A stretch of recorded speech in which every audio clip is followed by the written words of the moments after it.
Hola, ¿qué tal amigos? Pues esto era lo que hacía tanto Calderón, el Borolas, como Enrique Peña Nieto con los enfermos de VIH y del cáncer, con las medicinas. Es increíble, con tal de lucrar, jugaban con la importancia de la salud. Esto es impresionante, para que no se te ocurra volver a votar nunca por ellos. Lo que vivimos en 2019, de cómo se perturbaba intencionalmente, se afectaba el proceso de las licitaciones, el proceso de las adquisiciones públicas. Esto de siempre, o de muchos años, por lo menos antes de 2019. En 2019 se intentó o intentaron los distintos proveedores, no todos, desde luego hay proveedores honestos que respetan la ley, pero un número grande de proveedores intentaron hacer este tipo de maniobras. Entonces les voy a ilustrar primero lo que ocurrió con los medicamentos para el VIH. Lo que ocurrió es que teníamos un esquema de tratamiento en México que está definido de acuerdo a unos lineamientos, a una guía de manejo, que tiene gruesamente, me voy a referir solamente al caso de medicamentos para adultos, tenía 38 medicamentos. De estos medicamentos teníamos esquemas ya de combinaciones para tratar a los pacientes, que había más de 750 combinaciones. Un dato para que ustedes lo puedan interpretar: médicamente la combinación de medicamentos está indicada en este campo específico, pero 750 lo que nos habla es un enorme desorden del uso de los medicamentos para el VIH, porque son combinaciones no adecuadas. En muchos casos encontramos uso de medicamentos antiguos. Encontramos el uso, por ejemplo, del primer medicamento contra el VIH que se descubrió o se inventó a principios de los años 80. Es un medicamento que ya está en desuso a nivel mundial y en México se seguía utilizando. Y lo que empezamos a ver es que esto no era un acto casual, el uso o el mal uso de estas combinaciones de tratamiento. Empezamos a ver patrones de distribución en el territorio mexicano y nos llamaba la atención que encontrábamos combinaciones no adecuadas en algunas regiones. Entonces, ¿cómo puede ser que exista una guía nacional que es obligatoria? Hay una compra nacional de medicamentos para el VIH, pero ya se usan de una manera o de otra o de otra. ¿Qué encontramos ahí? Y esto es sumamente revelador: que existían presiones por parte de intermediarios de la industria farmacéutica, y aquí quiero recordar lo que dijimos a lo largo de 2019. Descubrimos que una cosa eran las compañías que fabrican los medicamentos y otra muy importante, una concentración de pocas compañías que los distribuían.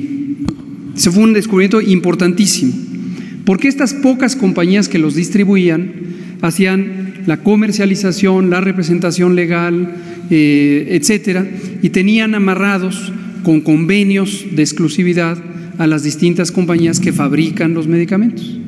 Bueno, pues estas compañías de distribución ejercían presiones hacia los médicos que recetan, las personas profesionales de la medicina, médicas, médicos que recetan directamente los medicamentos antirretrovirales para el VIH. Y eso explicaba por qué teníamos ciertos patrones donde aquí se prefiere esta combinación, acá se prefiere esta combinación, acá se prefiere esta combinación. Entonces, concluyo con este ejemplo porque a la hora de que se incorporaba la demanda, que se hacía la lista de cuántas cantidades se necesita de este medicamento o del otro, pues esto depende de la información que mandan los estados, y en este ejemplo de los centros de atención para el VIH. Y a nivel nacional, que la compra siempre se ha hecho nacional, pues me decían, estado número 1 quiere tantas piezas de este, estado 2 tantas piezas de aquel otro, que no hacían sentido. Entonces lo que hicimos, y recordarán que esto lo anunciamos en mayo, fue que modificamos por completo el esquema de tratamiento de VIH en México. Logramos éxito en varias cosas que son muy ilustrativas de lo que después hicimos para todo lo demás. sobre todo los medicamentos caros. Primero definimos que queríamos los mejores medicamentos, los mejores, los más efectivos, los más seguros, los que creaban la menor resistencia a el virus. Segundo, identificamos cuántas personas, todo esto estoy hablando de población no asegurada, son casi 100,000 personas que viven con VIH sin seguridad social. ¿Cuántas personas podrían tener este esquema ideal de medicamentos contra el VIH? Y resultó que había muchísimos más de los que se estaba aprovechando. Entonces concentramos la demanda y dijimos todos al medicamento ideal o a la combinación ideal, todos. Desde luego médicamente uno se puede encontrar con que algunos pacientes tienen algunas condiciones de salud, insuficiencia renal, problemas del hígado, etcétera, que no permiten usar el mejor, pero permiten una combinación alternativa. Bueno, finalmente eso nos lleva a concentrar la demanda y poder negociar por volumen. Y entonces Oficialía Mayor de Hacienda dijo, antes me pedían 2,000 de esto, 2,000 de aquello, 3,000 de aquello, ahora estamos teniendo 60,000 del medicamento ideal. Y hay un competidor. Todo esto estamos hablando de medicamentos de patente, caros. Y hay un competidor. Hay otro que tiene un medicamento parecido, que compitan. Y logramos una reducción de 67% del costo original de este medicamento. Entonces, esto para ilustrar con VIH. Ahora, quiero ilustrar con lo de cáncer en niños, lo he mencionado en días recientes, porque ese es otro tipo de práctica aún más dañina. Aquí lo que estamos hablando es de un monopolio, de que una compañía concentra toda la capacidad de México para fabricar todas las medicinas contra el cáncer, todas. Laboratorios PISA. Incluido el Metrotexate.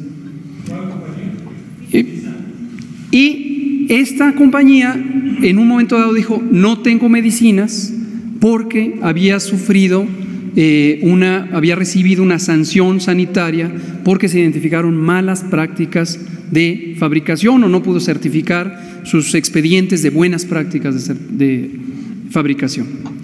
Y entonces nos quiso chantajear, eso es lo que ya habíamos anunciado meses atrás. Nos quiso chantajear y nos dijo, no tengo el medicamento porque me cerraste la planta. Y tenía una reserva de 36,000 frascos del medicamento. Pero no solo eso, tenía un contrato con la mitad de los institutos nacionales de salud y hospitales federales que le obligaba a proveer los medicamentos contra el cáncer de manera continua. Y ahí fue donde justamente el presidente nos dijo, si en México no hay, si la única compañía que fabrica en México no lo quiere dar, búsquenlo fuera. Y lo hicimos. Y entonces encontramos quién lo tiene, lo compramos. Recordarán que lo recibimos ahí a las 3 de la mañana en el aeropuerto y en una semana teníamos el medicamento aquí. Mi agradecimiento a la Secretaría de Marina, Armada de México, por cierto, porque nos ayudó con toda la logística de distribución. Esta situación de cómo se compraban y cómo se distribuyen y cuánto y qué compañías existen para tener medicamentos y otros insumos en México estaba completamente viciado. Había monopolios, había exfuncionarios involucrados en el asunto, había controles de mercados, había sabotaje y han seguido saboteando algunos sabotaje cuando hay una práctica malintencionada de alterar la capacidad del país de proveer servicios de salud. No veo que pueda tener otro nombre cuando hay una intención deliberada de alterar la capacidad del país de tener tratamientos médicos para la población. Entonces, compraban medicina que usaban en los 80, que ya ni siquiera en ningún lugar las daban, las medicinas desde los 80, había una mala capacidad de salud y los laboratorios imponían dar la medicina a los doctores y no los castigaban. Bueno, amigos, esto es todo por el día de hoy. Si te gustó este video, suscríbete, comenta, dale like para que más personas lo vean. Te invito a ver nuestro próximo video. Hasta pronto.